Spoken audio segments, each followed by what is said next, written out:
powers and abilities similar to the Lord's. And the devotees will accept these 4 kinds of liberation if they give a chance for devotional service.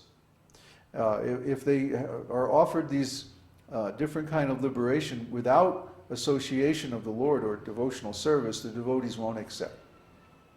They won't accept because it's hellish.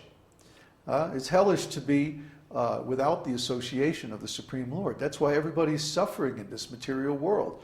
We're all suffering actually from separation from the Lord. The Lord is our dearmost friend. He's our unconditional lover, eternally. And when we're separated from Him, like when we're identified with the material body and the material energy, then we feel terrible. And so we try to assuage this suffering by different kinds of material enjoyment, but actually all that does is make it worse. Just like if you throw gasoline on a fire. If you throw a bunch of gasoline on a fire, you may extinguish it temporarily, but then it blazes up even more than before. So to give the senses charge or direction of our life is very dangerous, because the senses will only engage us more and more in material activities, and these are like poison for the soul. The soul wants spiritual activities, spiritual consciousness, spiritual enjoyment, not material enjoyment. So when we follow this upasana kanda directions, then we perform devotional service.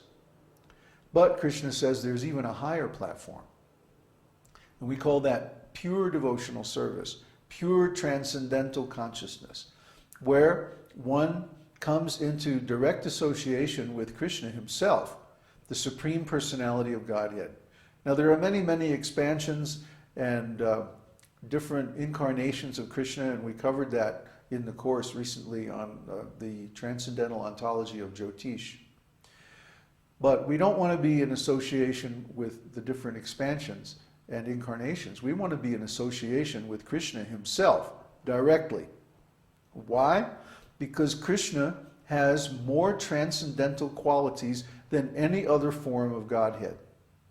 This is analyzed in the Nectar of Devotion, Bhakti Rasamrita Sindhu, where first is given a list of 50 qualities. And these 50 qualities are held in common between the Lord and the living entities, us, the jivas.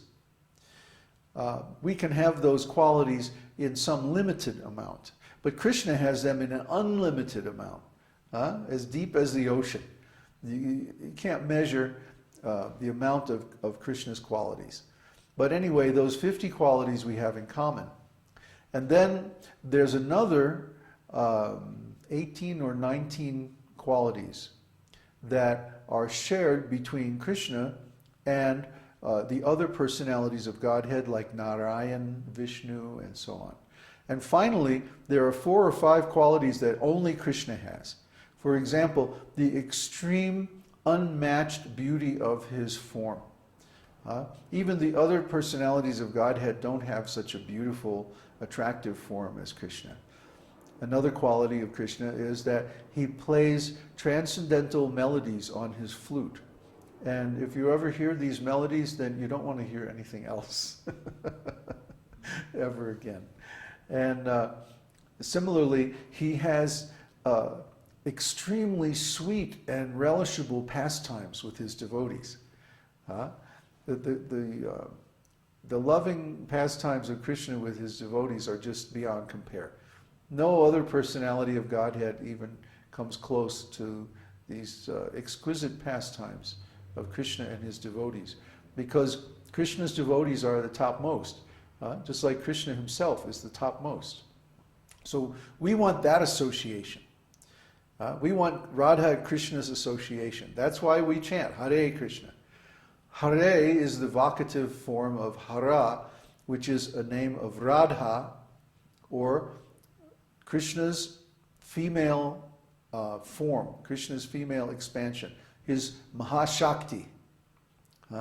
That means that she has all the energies of Krishna, all the Shaktis, all the potencies, all the spiritual qualities that Krishna likes, Krishna finds attractive. Everyone is attracted by Krishna, but Krishna is attracted by Radha. So if we become servants of Radha, then automatically Krishna is attracted, and we always have his association. So very much honor and respect is given to the spiritual master because he understands all these things, and he can actually engage us in the service of Radha and Krishna because he is engaged in that service. Our lineage comes down from Chaitanya Mahaprabhu, and Lord Chaitanya is Krishna himself. Shri Krishna Chaitanya Radha Krishna Nahe Anya. Lord Chaitanya Mahaprabhu is none other than Radha and Krishna, combined in one form. Krishna on the inside and Radha on the outside. So even though he's Krishna himself, he appears in the mood of Radharani in order to relish her special spiritual qualities. There's a shloka that explains Krishna sees that Radha, even though Krishna has unlimited transcendental bliss, he sees that Radha has 10 million times the transcendental bliss that he does. So he wants to experience this for himself. That how is this possible? I'm the Supreme Personality of Godhead. I have everything at my command. And I'm enjoying like anything. Yet, I see that she's enjoying even more than me. How is this possible? I want to relish this myself. Krishna is so attractive that even when he sees his form reflected in a mirror, he himself is attracted. So, what to speak of Radharani? She's also very attractive, like two magnets. The North and the South Pole, they automatically attract one another, even over a distance. So it's like that with Radharani's love. Radharani is called the Ashraya. That means the shelter of love of Krishna. She's the reservoir of love of Krishna. And so if we serve Radharani, if we serve her in the same mood, that's what it means to serve her, that we approach Krishna with the same mood and we offer the same kind of service to Krishna. So when we do this, Krishna is automatically attracted. He's automatically pleased by our service. And so we need to cultivate this mood which is expressed by Lord Chaitanya. That's why everybody needs to read Chaitanya Charitamrita, which is the explanation of who is Lord Chaitanya, why did he descend to this world, what was his mission, what was his philosophy, and so on. But again, unless you read Srimad Bhagavatam, you don't have a prayer of understanding Chaitanya Charitamrita. Uddhava is reading it now. How's it going, Uddhava? Well, the family relations are not easy. The relations among the Panchatattva, you mean? No, the personalities. Oh, in the spiritual world. Yeah. Well, we discussed this some time ago. It took me about 20 years to figure it out, so don't feel bad, okay? It's a very, very deep subject, but one that we have to be familiar with, because that's where we're going. We're going to live there. Just like right now we're thinking, we're going to go to Chiapas and live in the jungle there, where there's all these beautiful rivers and fruit growing everywhere. It's just paradisical.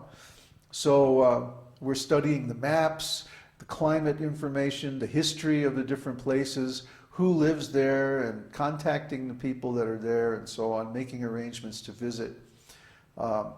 So because we want to live there, we want to know what's the climate like, what's the language like, what are the customs of the people, what do they like, what do they don't like, and so on. So similarly, if we want to go to the spiritual world and live there, then we need to know who is who. Who are the different personalities? What are their relationships? What are their moods? What are their activities? Why are they doing what they're doing? That's a big study, because the spiritual world is unlimited. It's not like this material world. This material world is limited. It's finite. The spiritual world is infinite. So when we go to the spiritual world, we need to at least know the categories of existence. And these are explained in Srimad Bhagavatam, in Chaitanya Charitamrita, in other scriptures like Brihad Bhagavatamrita. We have to know the map of the spiritual world, who the different personalities are, how they're related to one another, and so on.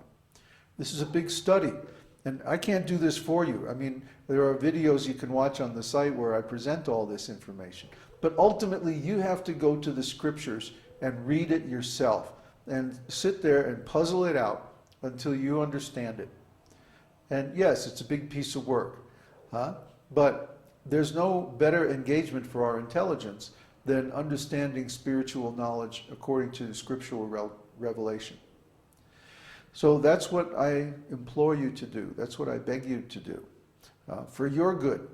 It's not going to benefit me, it's going to benefit you. We want you to get the benefit of the esoteric teaching, because since we attained this benefit ourselves, we've been most satisfied. And we have